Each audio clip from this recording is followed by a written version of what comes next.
किसान भाइयों, गेहूं की फसल में सल्फर क्यों जरूरी है?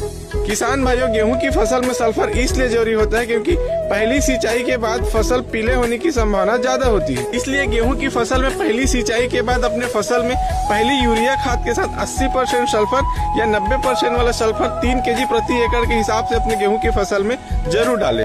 किसान भाइयों, सल्फर ही हमारे फसल में प्रोटीन, एमाइनो और क्लोरोफिल बनाने का काम करता है, जिससे फसल हरा भरा रहता है। अगर हम अपने फसलों में सल्फर का उपयोग नहीं करेंगे तो हमारे फसल में क्लोरोफिल की कमी आ जाएगी, जिसके कारण पत्तियां पीली हो जाती है। सल्फर की कमी की वजह से फसल में अच्छा ग्रोथ भी आपको देखने को नहीं मिल पाएगा। किसान भाइयों, सल्फर इसलिए भी जरूरी होता है क्योंकि नाइट्रोजन, पोटेशियम और फास्फोरस के बाद जो चौथे नंबर की महत्वपूर्ण खाद होती है वो सल्फर ही होती है।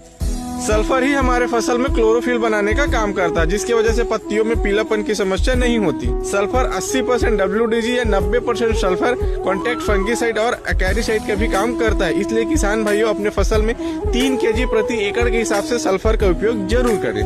जय किसान।